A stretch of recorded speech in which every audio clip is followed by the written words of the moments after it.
Yep.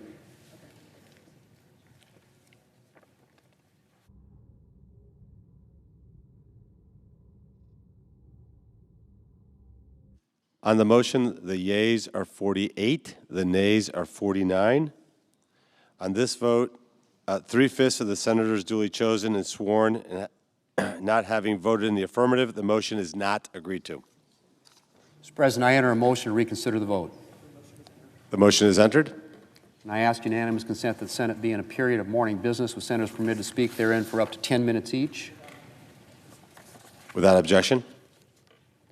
Mr. President, let me just say that Democrats have just used the filibuster for the 4th time this year. Why? Well, in this case, no one really knows. This is a bipartisan issue. It's a bipartisan bill. And it had bipartisan process from the very beginning. And if Democrats were interested in further changes, as they claim, they would have had the chance to make those changes on the floor. All they had to do was vote for cloture. Not every bill that comes to the floor is a final bill. Now, that may be how it worked when they were in control. But Republicans are doing it differently. We're determined to restore the Senate to what it was meant to be. The floor is where every senator gets a chance to give his or her input on legislation. That's what would have happened today if cloture had been invoked. The motion the Democrats just voted against. It would have meant open debate, further deliberations, further modifications. But Democrats refused to even begin that debate. Mr. President, I don't know what Democrats would change about the process this bill has gone through. It had a 3-hour markup in the Banking Committee that considered 40 amendments. That's what we used to call regular order around here. It was reported out of the Banking Committee by a vote of 18-6, with 5 Democrats supporting the bill. And since the markup, senators have been meeting nonstop to modify the bill on both sides of the aisle, Democrats and Republicans. Countless meetings. In fact, there have been fully 6 versions of this bill, Mr. President, and numerous modifications made, many of them to satisfy the Democrats' demands. 6 versions of this bill, based on feedback and input from members on both sides, and in many cases, modifications made that were done in response to demands made by Democrats in the bill. 6 versions. I don't know how you can have any more process than that. Well, Democrats have been accommodated every step of the way, up to and including long sessions yesterday and late into the night last night. So, Mr. President, I just have to say, frankly, I just don't get it. I don't know what more they want. I don't know why you vote against proceeding to a bill on the floor after you voted to refer that same bill to the floor, as a number of Democrats, as I just said, did coming out of the Banking Committee. Which, of course, makes you wonder if this is about the bill at all, or if it's simply Democrats obstructing because they want to deny Republicans or President Trump a bipartisan win. Now, given the fact that Democrats keep moving the goalposts, it's hard not to suspect that that is the case. And I have to say, Mr. President, that that is deeply disappointing. I strongly support this bill, but I have now changed my vote to no today so that we can bring this legislation up again if and when Democrats are ready to get serious. Clearly today they are not. Mr. President, I yield the floor. I recognize the senator from South Carolina. I yield to the Majority Leader. I recognize the Majority Leader. Thank you, Mr. President. I move to proceed to executive session to consider calendar number 83. Question is on the motion. All those in favor say aye. Aye. Opposed, no. Ayes appear to have it. The ayes do have it. The motion is agreed to. Mr. President, I send a cloture. The clerk will report the nomination. Sorry. Nomination, Department of Energy, James Danley of Tennessee to be Deputy Secretary. Mr. President, I send a cloture motion to the desk. The clerk will report. Cloture motion, we, the undersigned senators, in accordance with the provisions of Rule 22 of the Standing Rules of the Senate, do hereby move to bring to a close debate on the nomination of James Danley of Tennessee to be Deputy Secretary of Energy, signed by 17 senators as follows. President, I ask consent the reading of the names be waived, Without objection. and I move to proceed to legislative session. The questions on the motion. All those in favor say aye. Aye. Opposed, no. The ayes appear to have it. The ayes do have it. The motion is agreed to. Mr. President, I move to proceed to executive session and consider calendar number 84. The questions on the motion. All those in favor say aye. Aye. Opposed, no. The ayes appear to have it. The ayes do have it. The motion is agreed to. The clerk will report the nomination. Nomination, Department of the Interior, Catherine McGregor of Florida to be Deputy Secretary. Mr. President, I send a cloture motion to the desk. The clerk will report. Cloture motion, we, the undersigned senators, in accordance with the provisions of Rule 22 of the Standing Rules of the Senate, do hereby move to bring to a closed debate on the nomination of Catherine McGregor of Florida to be Deputy Secretary of the Interior, signed by 17 senators as follows. President, I ask consent the reading of the names be waived, Without and I objection. move to proceed to legislative session. The questions on the motion. All those in favor say aye. Aye. Opposed, no. The ayes appear to have it. The ayes do have it. The motion is agreed to. Mr. President, I move to proceed to executive session and consider calendar number 42. The questions on the motion. All those in favor say aye. Aye. Opposed, no. The ayes appear to have it. The ayes do have it. The motion is agreed to. The clerk will report the nomination. Nomination, Department of State, Michael Regas of Virginia to be Deputy Secretary for Management and Resources. Mr. President, I send a cloture motion to the desk. The clerk will report. Cloture motion, we, the undersigned senators, in accordance with the provisions of Rule 22 of the Standing Rules of the Senate, do hereby move to bring to a closed debate on the nomination of Michael Regas of Virginia to be Deputy Secretary of State for Management and Resources, signed by 17 senators as follows. Mr. President, I ask consent the reading of the names be waived, Without objection. and I move to proceed to legislative session. The questions on the motion. All those in favor say aye. Aye. Opposed, no. The ayes appear to have it. The ayes do have it. The motion is agreed to. Mr. President. The senator from South Carolina. Thank you, Mr. President. Mr. President, today should have been, it should have been a historic day for Americans, a historic day for working class Americans, blue collar Americans to see their financial system democratized. Well, what does that mean, Mr. President? What it means, Mr. President, is a day where single mothers like the one that raised me, the day becomes a little cheaper. Things become a little more affordable. Why, Mr. President? Because we were on the verge of doing something that would have made our markets safer and cheaper for everyday working Americans across this remarkable land. But instead, we witnessed a disappointing display of political gamesmanship that puts partisan politics of a policy and obstruction above innovation. We could have come together as Republicans and Democrats, not in a bipartisan way, but in an American way, to deliver real change for the American people, real change embedded in the passing of the Genius Act. But not this day. I know that this day was supposed to be special. It was supposed to be the day that America as a nation would rise to the occasion of innovation over regulation. It was supposed to be the day where we would come together in a nonpartisan way, Republicans working with Democrats to make this nation work better for that blue-collar comeback It was supposed to be that day, but not this day. I know what those on the other side would say. Let's be brutally honest about it, though.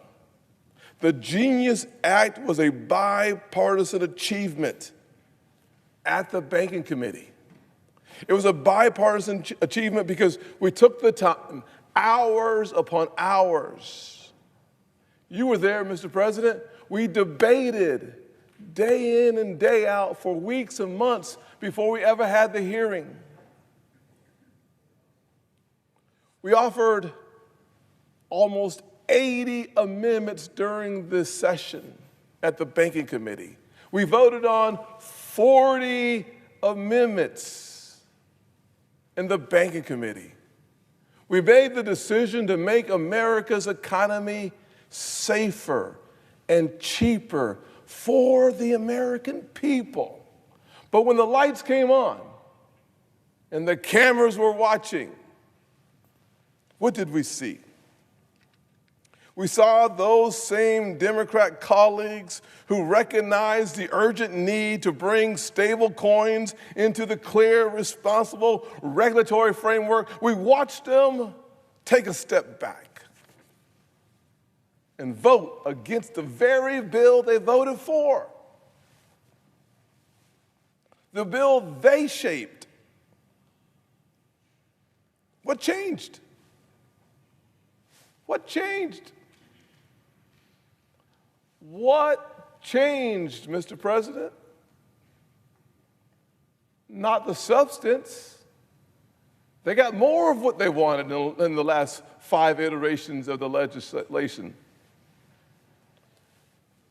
What changed, Mr. President, was politics, not policy, not the legislation, not the substance, politics. Let's be honest.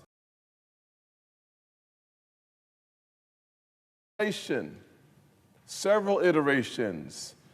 Your staff, my staff, and Democrat staff spent thousands of hours working on improving the bill. Up until 2 a.m. last night, staff getting phone calls from Democrats about what they needed for the bill to pass. It was a vote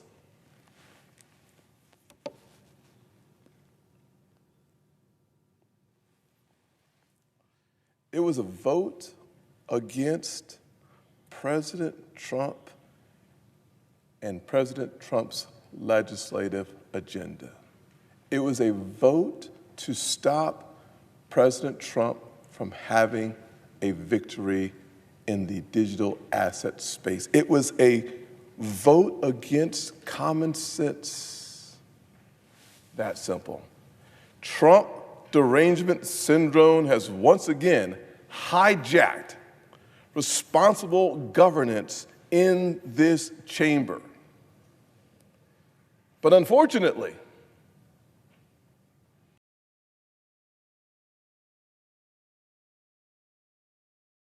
they're the ones who lose. It's blue-collar, red-blooded Americans who pay the ultimate price of inaction in this chamber brought about because of politics, not policy.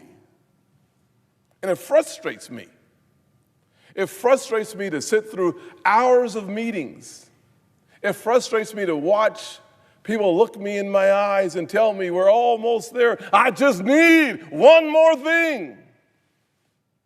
It frustrates me when my colleagues seem so sincere that they want the revolution of innovation to happen in America. It frustrates me to watch them turn their back on the very people they say they represent. And it frustrates me, Mr. President, it frustrates me that the modern financial tools that makes our economy not just faster, but safer. Safer because the blockchain technology makes it safer and more inclusive. Entrepreneurs and developers want clarity so they can build here in the United States of America, not be pushed offshore into a regulatory environment that is confusing. Let me close with this, Mr. President. The bill delivered on exactly what we all want: safety, consumer protections, AML, BSA, all the things that you would want, that I would want, that they would want. We did it. We did it together. But there's something putrid.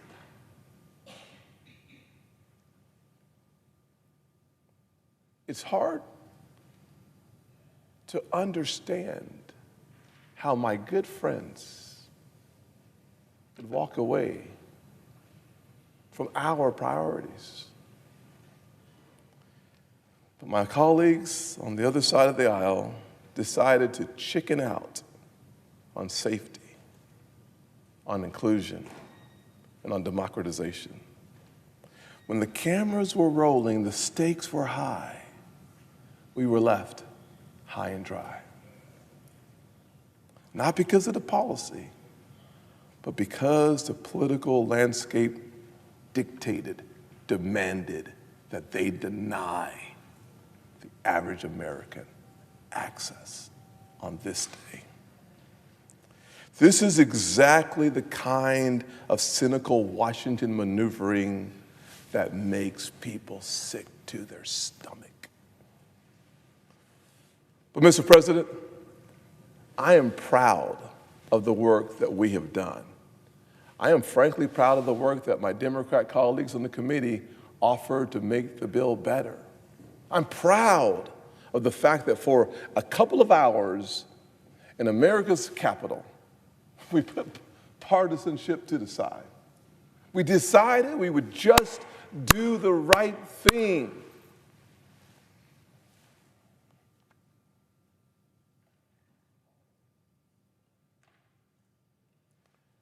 I'm proud that the Republican Party stood up and stood firm on innovation, stood strong on consumer protection, and we were there for national security. I'm not finished fighting, Mr. President. I am frustrated, but we are not defeated. We are simply delayed. We are not finished fighting. We will continue to work on the digital asset revolution that the American people voted for, they deserve.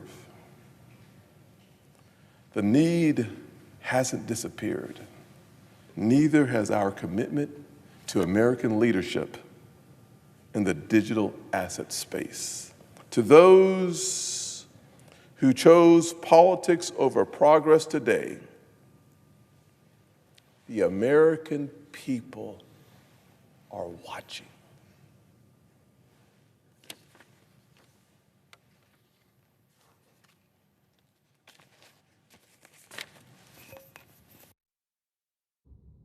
Mr. President. I recognize the senator from Vermont. Thank you very much. Mr. President, I want to say a few words about an issue that people all over the world are thinking about, are appalled by, but for some strange reason gets very little discussion here in the nation's capital or in the halls of Congress. And that is the horrific humanitarian disaster that is unfolding in Gaza. Today marks 68 days and counting since any humanitarian aid was allowed into Gaza. For more than 9 weeks, Israel has blocked all supplies, no food, no water, no medicine, and no fuel. Hundreds of truckloads of life-saving supplies are waiting to enter Gaza, sitting just across the border, but are denied entry by Israeli authorities. There is no ambiguity here. Netanyahu's extremist government talks openly about using humanitarian aid as a weapon. Defense Minister Israel Katz said, quote, Israel's policy is clear. No humanitarian aid will enter Gaza, and blocking this aid is one of the main pressure levers, end of quote. Mr. President, starving children to death as a weapon of war is a clear violation of the Geneva Convention, the Foreign Assistance Act, and basic human decency. Civilized people do not starve children to death. What is going on right now in Gaza is a war crime committed openly and in broad daylight and continuing every single day. Mr. President, there are 2.2 million people who live in Gaza.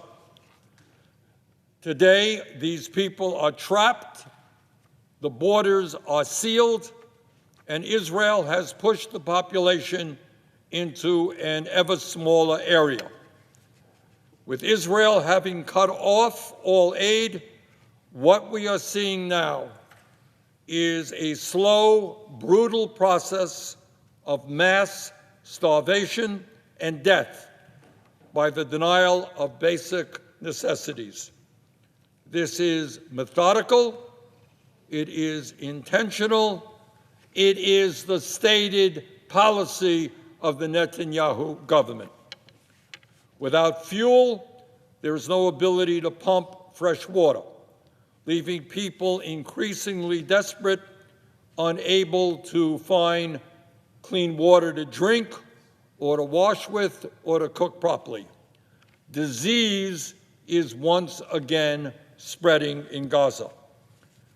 Most of the bakeries in Gaza have now shut down, having run out of fuel and flour. The few remaining community kitchens are also shutting down. Most people are now surviving on scarce canned goods, often a single can of beans or some lentils shared between a family once a day. The United Nations reports that more than 2 million people out of a population of 2.2 million face severe food shortages. The starvation hits children the hardest. At least 65,000 children now show symptoms of malnutrition, and dozens have already starved to death. Malnutrition rates increased 80% in March, the last month for which data is available, after Netanyahu began the siege, but the situation has severely deteriorated since then. UNICEF reported yesterday that, quote, the situation is getting worse every day, end quote, and that they are treating about 10,000 children for severe malnutrition. And severe malnutrition is not something that is cured overnight. This will have a permanent impact on the health and well-being of those kids for the rest of their lives.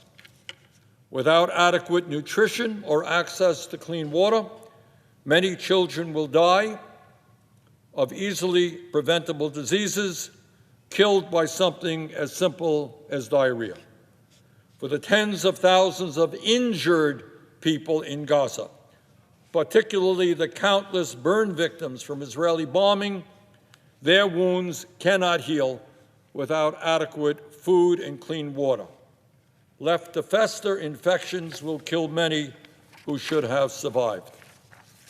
With no infant formula and with malnourished mothers unable to breastfeed, many infants are also at severe risk of death.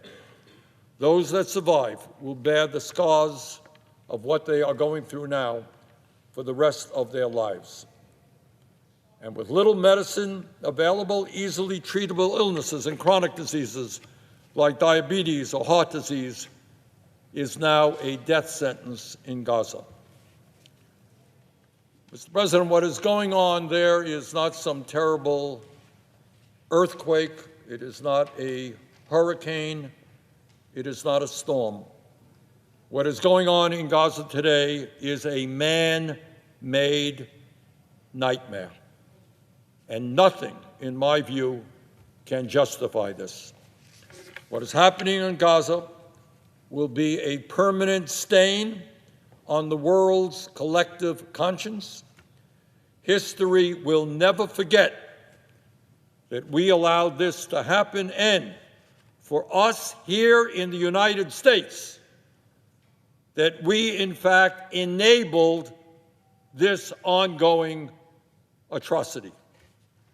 There is no doubt that Hamas, a terrorist organization, began this terrible war with its barbaric October 7, 2023 attack on Israel, which killed 1,200 innocent people and took 250 hostages.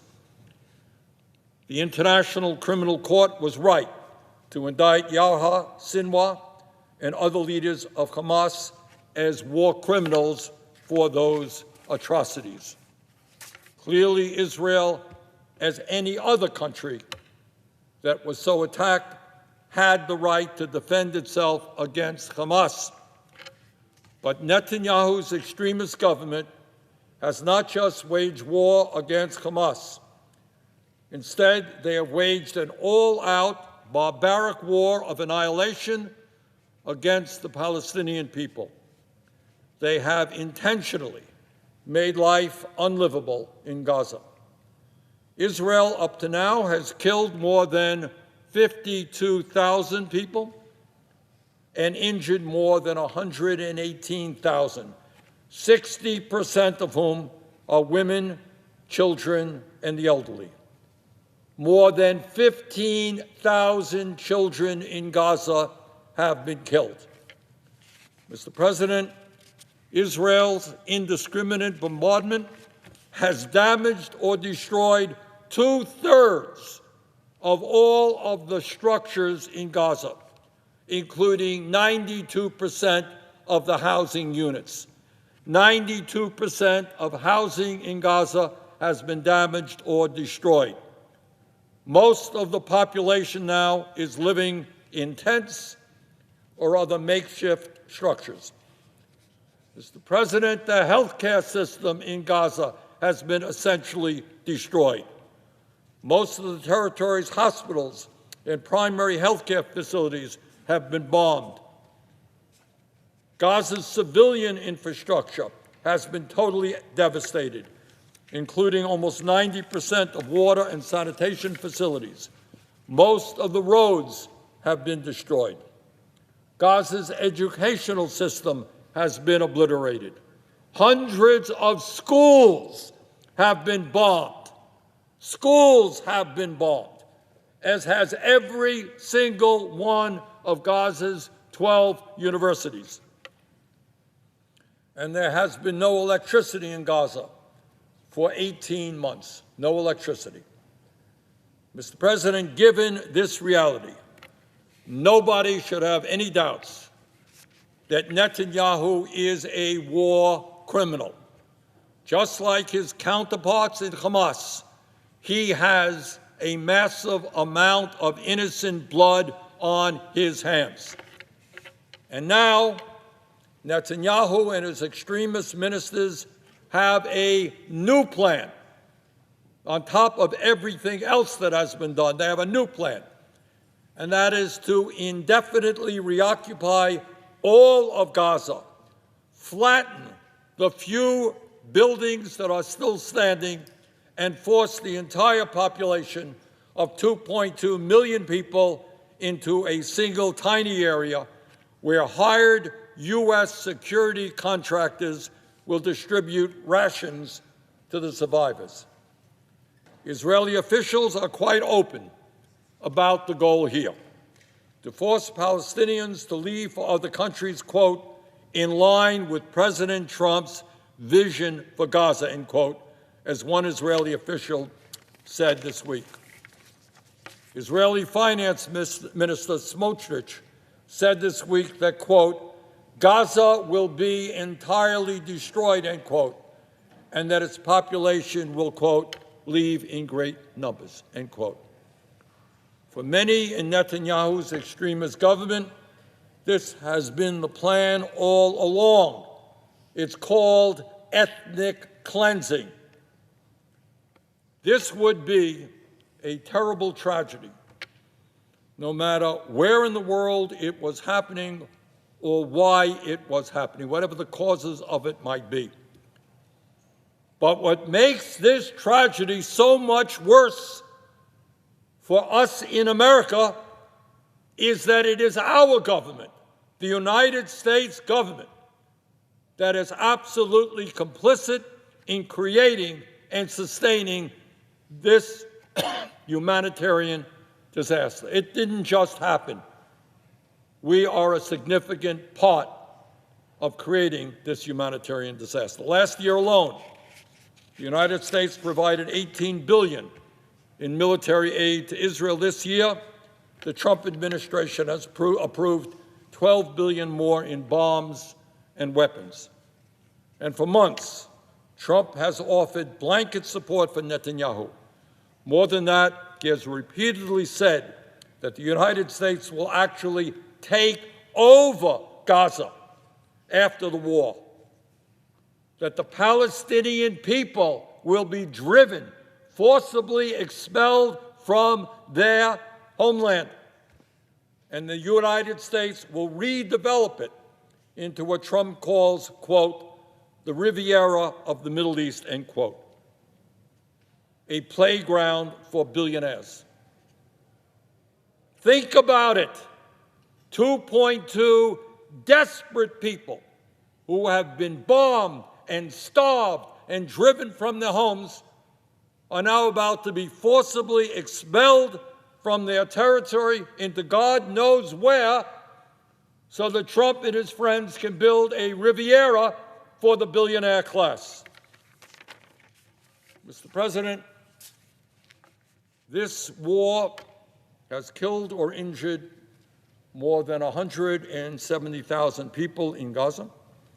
It has cost American taxpayers well over $20 billion in the last year. And right now, as we speak, thousands of children are starving to death. And the U.S. president is actively encouraging the ethnic cleansing of over 2 million people. Now, given that reality, one might think that there would be a vigorous discussion right here in the Senate. Do we really want to spend billions of taxpayer dollars starving children in Gaza? A real vigorous debate. I want to hear why that is a good use. We have people sleeping out on the streets of America 2 blocks from the nation's capital. You tell me why spending billions of dollars to support Netanyahu's war and starving children is a good idea. I'd love to hear it. But, Mr. President, we are not having that debate. And let me suggest to you why I think we are not having that debate. And that is because we have a corrupt campaign finance system that allows organizations like AIPAC to set the agenda here in Washington with regard to what happens in the Middle East. In the last election cycle, AIPAC's PAC and Super PAC spent nearly $127 million combined on campaign contributions. And the fact is that if you are a member of Congress and you vote against Netanyahu's war in Gaza, AIPAC is there to punish you with millions of dollars in advertisements to see that you get defeated. One might think that in a democracy there would be a vigorous debate on an issue of such consequence. But because of our corrupt campaign finance system, which impacts us in so many ways, on this issue, people are literally afraid to stand up, because if they do, suddenly you're going to have all kinds of ads coming in to your district to defeat you. And sadly, I must confess that this political corruption works. Many of my colleagues will privately express their horror at Netanyahu's war crimes, but will do or say very little publicly about it. Mr. President, history will not forgive our complicity in this nightmare. The time is long overdue for us to end our support for Netanyahu's destruction of the Palestinian people. We must not put another nickel into Netanyahu's war machine. We must demand an immediate ceasefire, a surge in humanitarian aid, the release of the hostages, and the rebuilding of Gaza, not for billionaires to enjoy their Riviera there, but rebuilding Gaza for the Palestinian people. With that, Mr. President, I yield the floor. Senator from Ohio. I've been in the United States Senate now for a total of 125 days. I've seen some outrageous comments over the last 125 days. My colleague has been here exactly 12,000 days more than I have. And let me just set the record straight. On October 7th of 2023, families, mothers, fathers were sitting at home enjoying a peaceful existence in one of the most difficult places on earth to live. They had a day planned of joy at a festival. And what happened? People came over and savagely murdered children, raped women, took hundreds of hostages, killed more Jews than at any time since the Holocaust. What you just heard for the last 15 minutes could be summarized as the absolute propaganda of Hamas. Let me just be clear. This war started by Hamas. It could end today by Hamas if they released every last hostage, including an American citizen. We're sitting here in the United States Senate and not even saying a word of the fact that there's a U.S. citizen being held hostage by a terrorist group in the Middle East. That is outrageous. That should be at the top of the agenda. Why have civilians been killed in Gaza? Because they hide weapons in hospitals, in schools, in homes. Hamas is the enemy, not our greatest ally, which is Israel. I was just there 2 weeks ago. 2 weeks ago, I was there. You know, there's almost no Israeli that hasn't seen a mom, a dad, a son, a grandson, granddaughter that hasn't been either injured or killed to protect their country. The fact that we are disparaging our greatest ally at this level is completely outrageous. I had plans to go home, see my wife and kids. But I rose today because I cannot stay silent after listening to that kind of nonsense spewed here in the United States Senate. It's a disgrace, and we should not ever forget that Israel is fighting the war that we would otherwise fight. And with that, I yield the floor. President? Senator from Vermont. Thank you. Number one, if the gentleman had heard my remarks, I, of course, talked about the need to release the hostages, and I talked about who started the war, which is the terrorist organization called Hamas, led by war criminals. There is no debate about that. But what the gentleman did not tell us is whether or not he thinks it's a good idea for U.S. taxpayers to be spending billions of dollars on an extremist government in Israel whose stated policy is to starve children, whether or not he thinks it is a good idea to cut off all humanitarian aid getting into Gaza right now. No medicine, no clean water, no health care facilities open. So the issue is not who started the war. Everyone knows who started the war. The issue is whether you commit war atrocities, criminal war acts, by punishing an entire people for the acts of a terrorist organization. Did Israel have a right to defend itself? Yes, nobody denies that. Did it have a right to kill over 50,000 people, 60% of whom are women, children, and the elderly? No. Did it have a right to injure 112,000 people, to destroy almost every housing unit in Gaza, to bomb hundreds of schools and every university in Gaza? No. Israel had a right to defend itself, but it does not have the right to engage in ethnic cleansing and to starve children.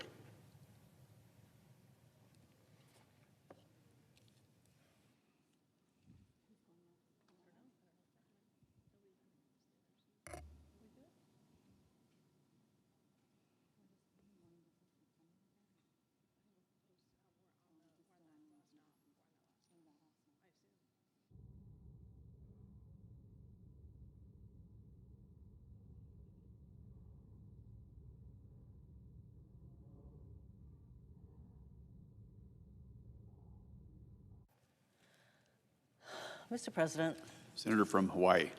Mr. President, I rise in recognizing educators in Hawaii as well as across the nation who have dedicated their lives to the benefit of the children of our country.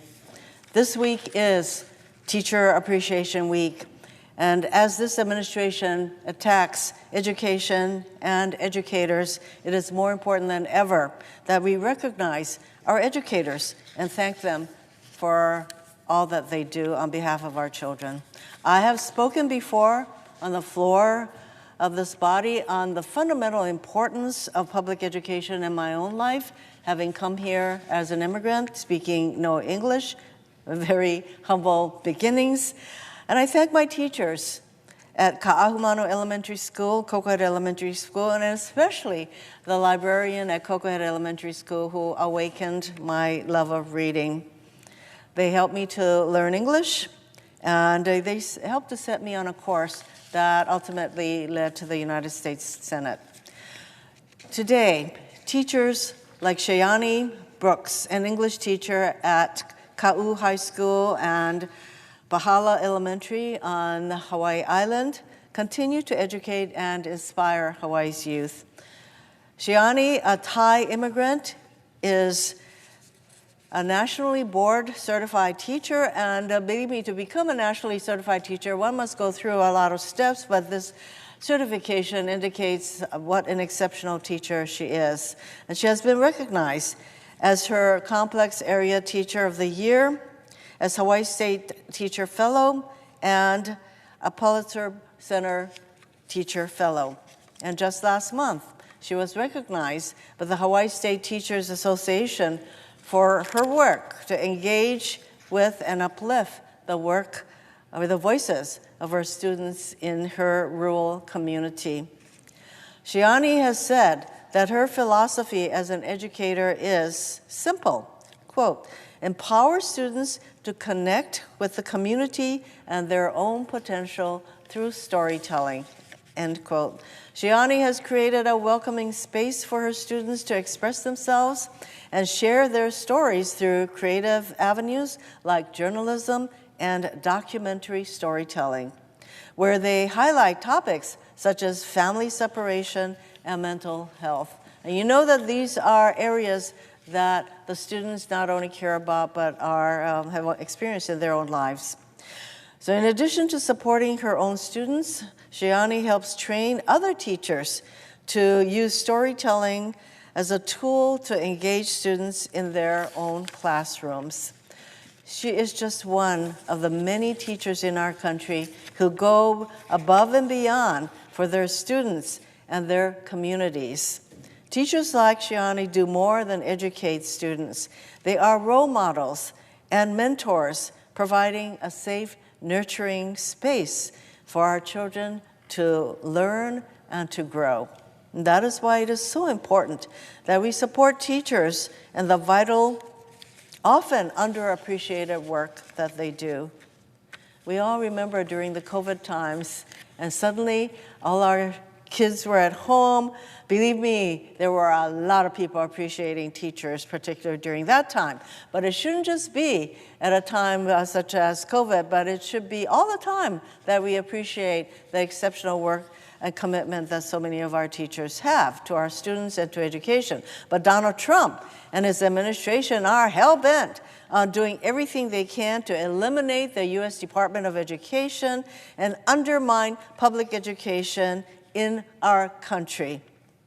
He and his Republican buddies want to take away federal support for local schools, hundreds of millions of dollars, in fact, billions of dollars, money that provides services for students and parents, supports students with disabilities, and helps keep our children fed. Trump is also threatening to cut funding from schools that won't comply with his draconian executive orders, his obsession to stamp out diversity, equity, and inclusion in our public schools. Executive orders that direct our schools to stop teaching entire chapters of our nation's history, like the Civil War, African American history, and the history of immigrants in our country. That's just a part of the obsession that this administration has to stamp out diversity, equity, and inclusion in every arena.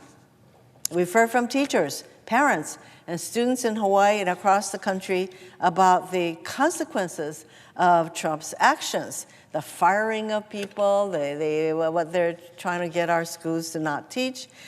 And they have told us, in 2 words, it's chaos. Much like everything else Trump touches and does, chaos follows. Just this week, Homeland Security agents terrorized a group of teachers from the Philippines living and working on Maui. They were invited to come to Maui to teach in our schools for a period of time. And despite these teachers being here legally in our country, the teachers were detained by Homeland Security and interrogated before being allowed to go about their business. That is called terrorizing people, plain and simple. So instead of supporting teachers, Trump is making it even harder for them to do their jobs. And our children will be the ones stuck paying the price.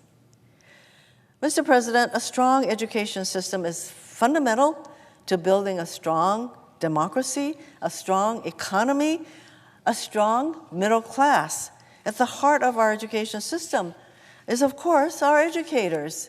That is why I and my Democratic colleagues are committed to supporting our educators, strengthening our schools, and ensuring every child has the opportunity to learn and grow, regardless of where they come from, income, disability, whatever their background. Every child should have that opportunity to grow and really seek their dreams. Mr. President, teachers can make a lasting impression on the lives of their students. In fact, I just had lunch with some of my interns in my office, and one of them said that she will never forget the encouragement from one of her college professors when she expressed some doubts about her success at her school, which happened to be Berkeley. And this teacher said, "You have a lot of years ahead of you. Believe in yourself. You can take risks, but to go forward. She had a lot of years ahead of her to determine what she wanted to do with her life. So this intern in my office found this to be very encouraging, but that is what I mean about teachers can have a profound impact on life choices that their students make, on what and how they think about themselves in this world. And so I extend my gratitude to every teacher in Hawaii and across the country who continue to provide the kind of teaching experience that enables our students to have faith in themselves, to learn, to understand that life has a lot in store for them. And I hope that a lot of these students become teachers themselves, become educators, be the kind of teacher that will provide the kind of support that every student needs and deserves.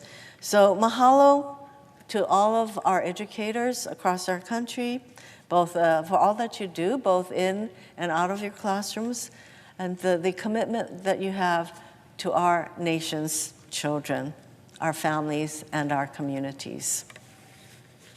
Mr. President, I yield.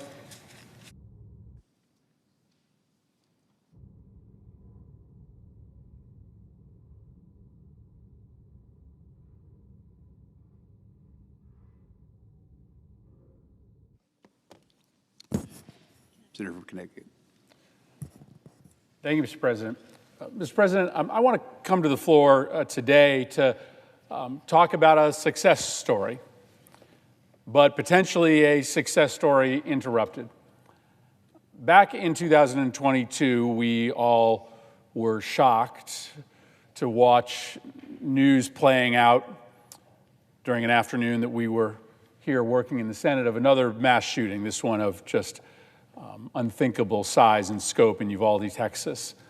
I was actually sitting in the presiding officer's chair when I saw word of this shooting scroll across my smartphone screen. And gratefully, in the wake of that shooting, a group of us, Republicans and Democrats, were able to come together and set aside the differences that we had and still have on the issue of gun violence in this country, decided not to argue about an assault weapons ban, for instance, and instead we decided to work on finding the least common denominator, as we called it, trying to find a set of common sense changes to our gun laws, common sense investments in our communities that would hopefully together try to put a downward pressure on what up until then had been annual spiking rates of homicides and mass shootings. It's just true that in this country, you are 10 times more likely to be shot in your school, in your neighborhood, at a movie theater than you are in any other high-income developed nation. That's a choice. That's not bad luck. That's not happenstance. That's because in America, we decide to have a ton of weapons in the hands of very dangerous people. And we also don't spend enough time trying to unwind some of the reasons why young people in particular get into lives of really risky and potentially violent behavior. So we came together in 2022 and we passed the Bipartisan Safer Communities Act. It was a big bipartisan vote. It wasn't close. The final tally was 65 to 33, nearly 2/3 of the Senate voting in favor of this common sense gun safety measure. And it wasn't anything close to what I see as necessary in order to tackle this epidemic in this country, but it was significant. It was 5 changes in gun laws, supporting state red flag laws, stopping domestic abusers from getting their hands on guns, putting a short but meaningful waiting period when young people are hastily buying an assault weapon, making it easier for law enforcement to go after drug trafficking rings. It was 5, meaningful changes. But it was also a big investment in the kind of services that can help interrupt violence. A lot of my Republican friends said, we don't believe it's the guns, we think it's mental illness.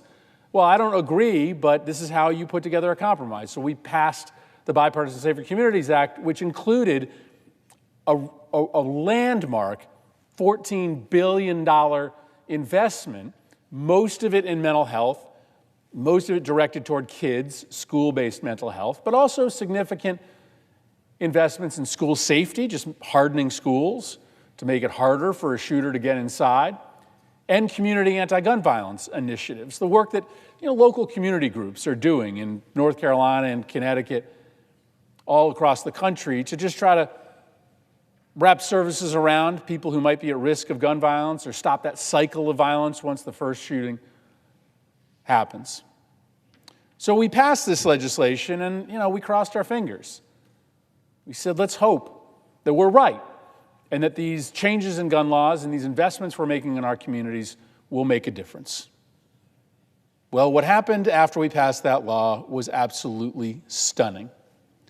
The biggest two-year decline in gun violence in the history of recorded statistics in the United States of America. That's extraordinary. That's extraordinary.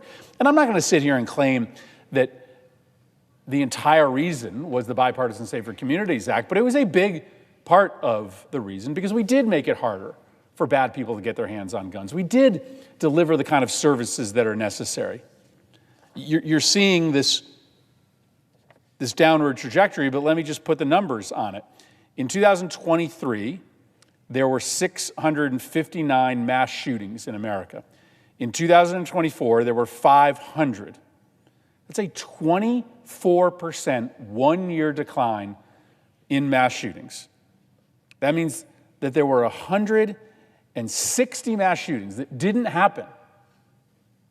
160 communities that were not terrorized in 2024. And this bill had a lot to do with it. Overall gun deaths went down from 2023 to 2024 from 19,000 to 16,700. That was a 12% reduction. We've never in this country's history seen one-year declines in gun homicides in the neighborhood of 12%. Certain cities saw astronomical declines. In Hartford, we saw a 39% drop in homicides from 2023 to 2024. This year, 2025, Hartford is on track to have the lowest recorded instances of gun violence, that's homicides and non-fatal shootings, since 2006. New Haven saw a 39% drop in homicides, as I think I said. Overall, in Connecticut, we had 167 homicides in 2023. In 2024, we had 63. It's wild. And this happened in Baltimore. This happened in Chicago, in most of the major cities in this country, and in rural areas as well. We saw this dramatic decline. And so it is just something to celebrate because it's not easy to get that kind of consensus. It's not easy to get that kind of consensus. And we should celebrate the fact that there are literally thousands of people, largely young men, who are alive today because of the bill that we passed. But this progress is in threat of being interrupted. And the reason is that the Trump administration has reversed course. And I want to talk specifically about how they are undoing the progress of this bill. But their attempt to try to reverse the broader progress that we have made on reducing gun violence is pretty comprehensive. Let me just give you a handful of the ways in which the Trump administration is trying to make our communities less safe.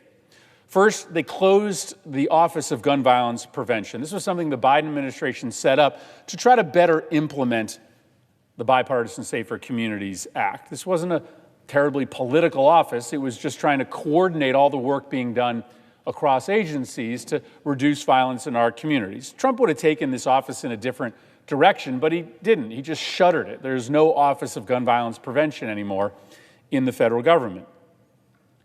On March 20th, the administration announces that they're going to start a process of restoring firearms rights to individuals who have had them taken away because they had a serious criminal record.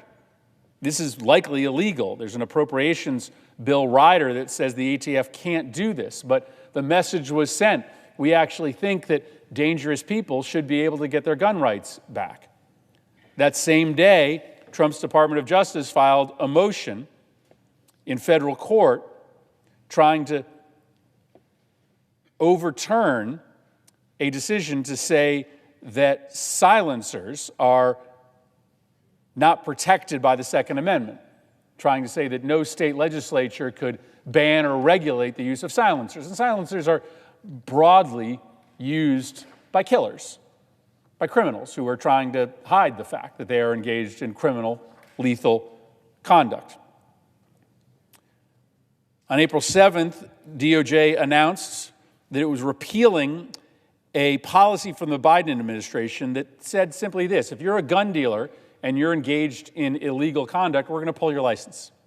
And we're not going to give you 2 or 3 or 4 shots. We're going to have a zero-tolerance policy for gun dealers that are selling guns onto the black market. That's a policy most Americans would see as common sense. But the DOJ announces that it is going to let off the hook gun dealers that are violating the laws. Now, throughout the last 100 days, the Trump administration has been sending all sorts of signals that they're deprioritizing the work of ATF. Most recently, on April 9th, they announced that the Army Secretary would now be the acting head of ATF, basically telling ATF agents, we don't care about your work. We're not going to have a full-time ATF head. We're putting somebody with a big other important job in charge of the ATF. You're not going to have any real supervision or direction. It was just a signal of deprioritization of the enforcement of our gun laws. That caused, the next day, the second highest ranking official at the ATF, who had served admirably for 35 years, to resign in protest. And then, maybe most unconscionably and most cruelly, just a few days ago, ATF took down the memorial wall dedicated to victims of gun violence. I mean, there were names up there, tributes to moms and dads, brothers and sisters who had been killed in episodes of gun violence. That was really important to hundreds of families out there who knew that their loved one's name was part of that wall. Now the wall comes down. For what?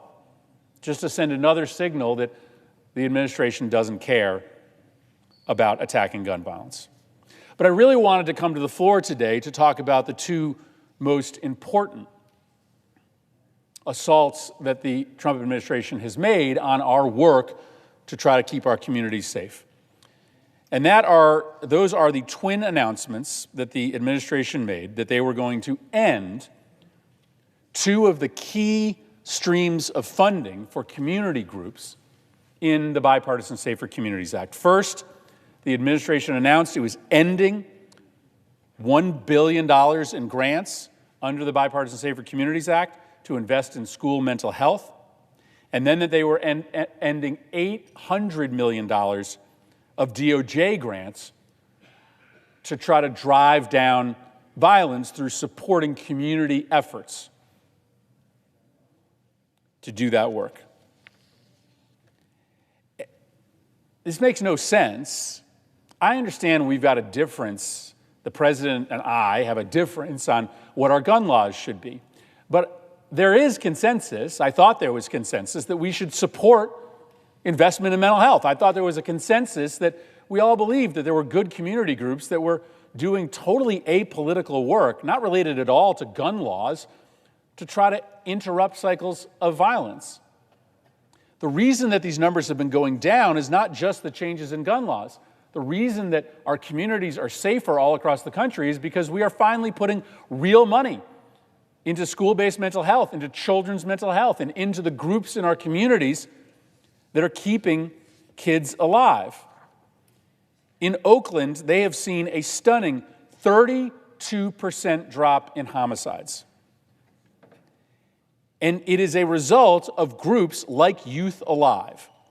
This is a nonprofit that is working to prevent and disrupt the cycle of gun violence. So you go into a community, you go into a place where a shooting has happened, and you do work with the victim of that incident to make sure that it doesn't become a cycle of violence.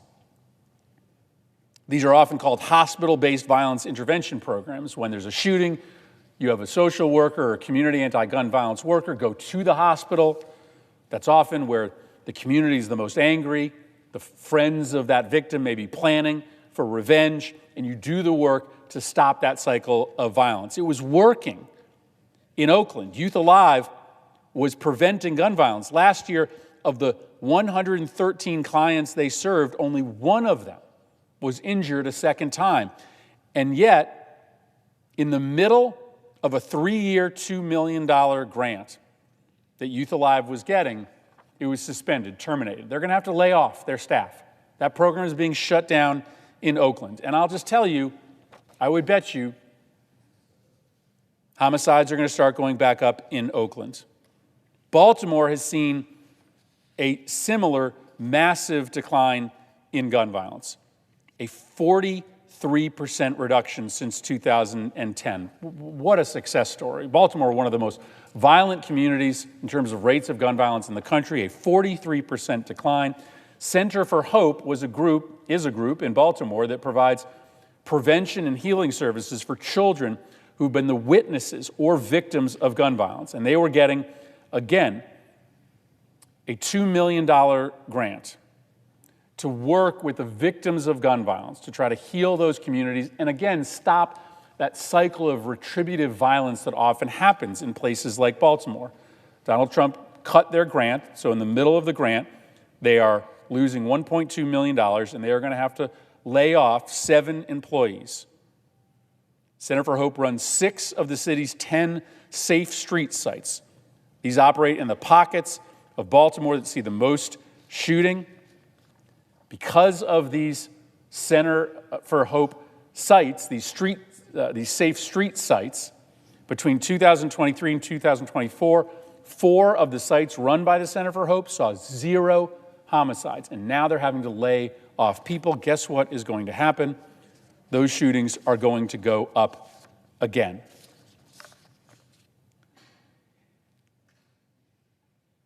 We had to work really hard to find this consensus on a very difficult issue.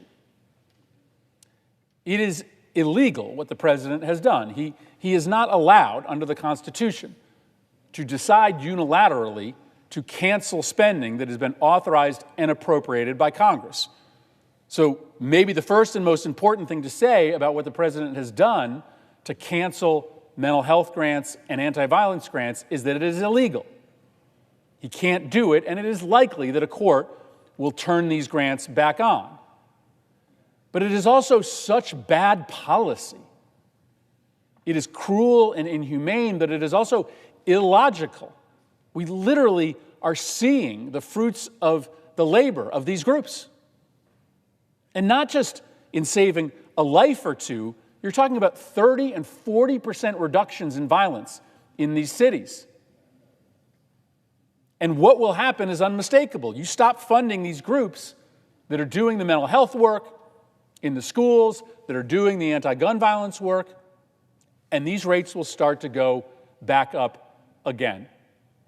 That's illogical, but it's cruel as well. Because what the president is doing, for instance, in cutting off the school mental health grants, is that he's cutting off existing grants. It's not that he's announcing I'm not giving any new grants. There are schools all across this country which have set up new mental health clinics because of the grants they got. They were 5-year grants. And 1 or 2 or 3 years into those grants, Donald Trump is shutting the programs down. So there are literally going to be thousands of children, traumatized children, children with serious mental illness, with cycles and histories of abuse in their household, who have created this relationship with an adult, this adult that is helping them address their potential tendency to act out in violent ways due to their mental illness, their trauma. And one day, these kids are going to show up at school, and that adult is going to be gone. That trusted adult that had created that bond, that relationship that is helping that child, is keeping that school safe, that relationship, that bond is destroyed Because in cutting these grants off with no warning, there is no way in the middle of a school year for a school mental health clinic to find the money under the mattress. It's illogical, it's going to drive up gun violence rates, and it's cruel to our poorest and most at-risk communities and to the kids,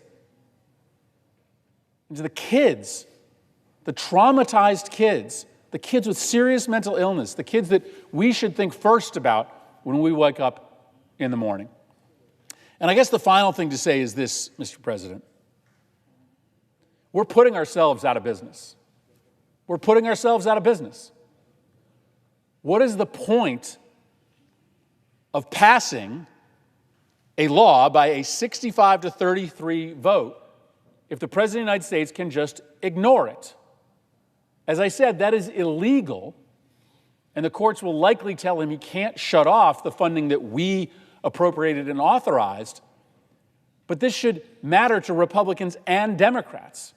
Every single one of my Republican colleagues worked really hard to get this job, worked really hard to become a United States Senator. Those of us who work on these bipartisan pieces of legislation work really hard to pass them.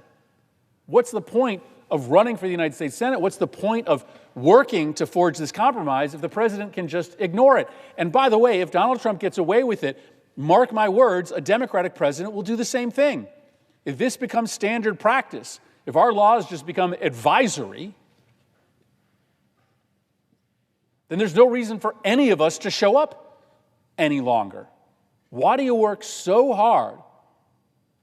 Why do you care so much about getting to this place if you don't care when the president just ignores the laws that we pass? It is very hard to find consensus here, especially on an issue as important and as politically sensitive as gun violence.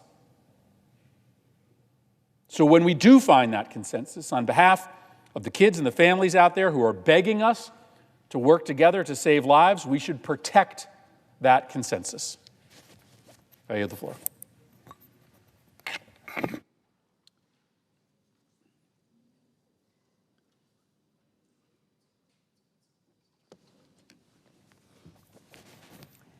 Mr. President. The senator from Massachusetts. Thank you, Mr. President. I rise today to talk about the vote we've just had on the motion to proceed on the Genius Act.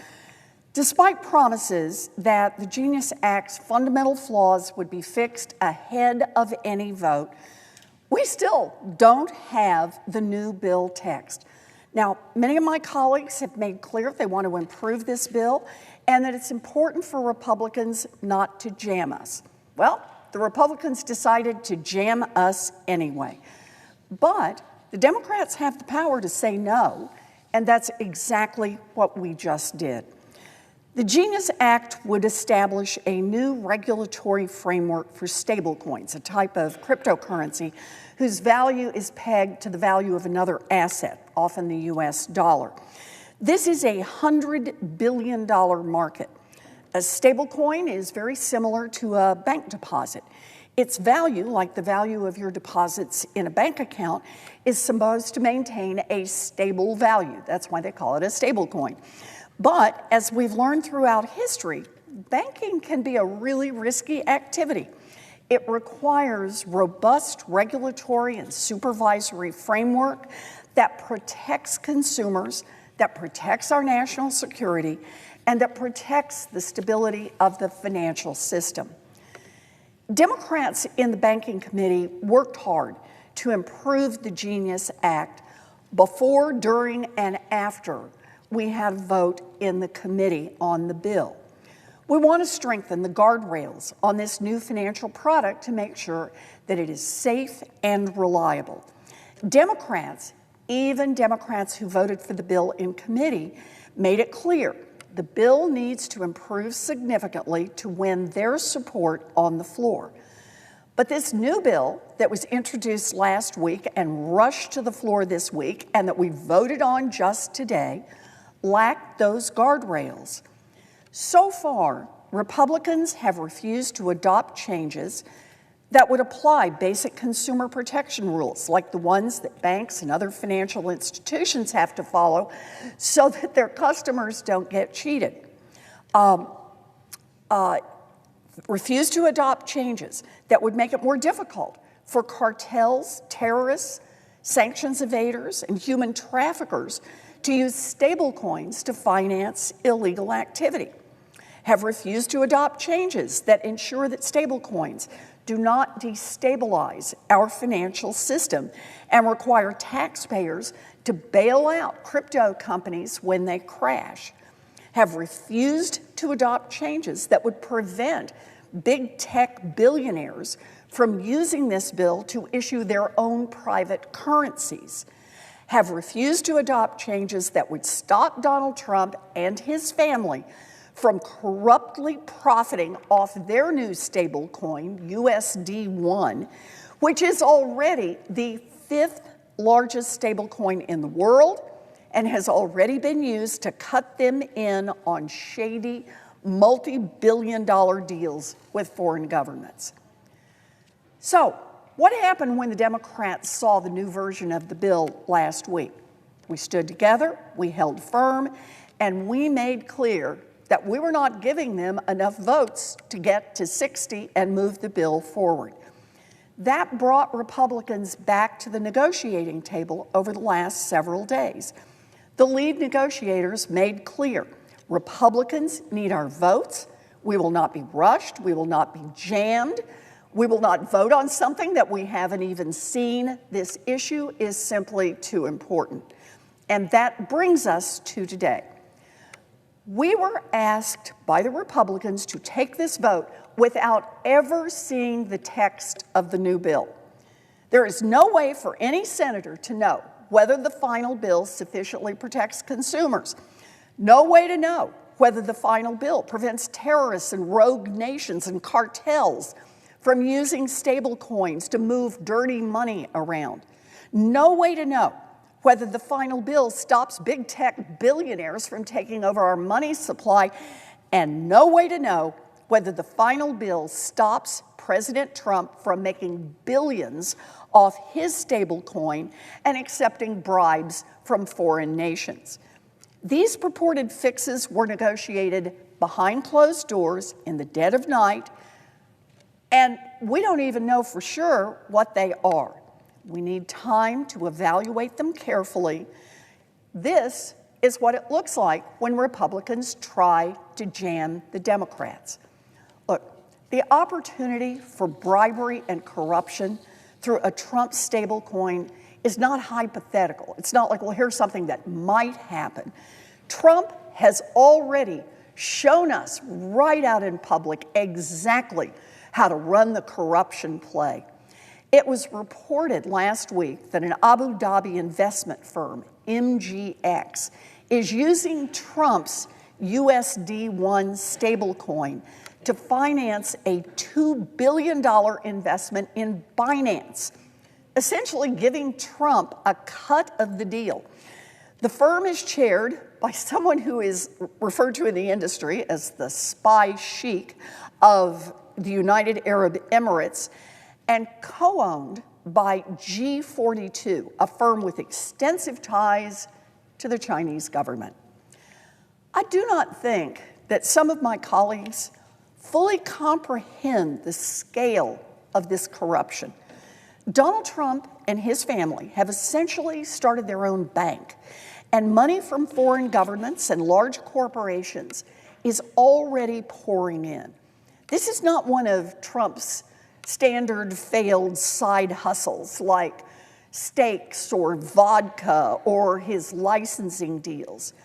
His stablecoin, USD1, is the 5th largest in the world, and it's only 3 weeks old. He is set to make hundreds of millions of dollars, potentially billions of dollars on this undertaking. If you're seeking pardons, if you want tariff exemptions, you want other special favors, you don't need a briefcase of cash pushed under the table. You can do it conveniently online with Donald Trump's stablecoin. How can any senator Democrat, Republican, or independent, endorse that kind of corruption? How can any senator, Democrat, Republican, or independent, facilitate that kind of corruption? Over the past few months, we, as Democrats, have too often forgotten we still have some power, and this is our opportunity to use it.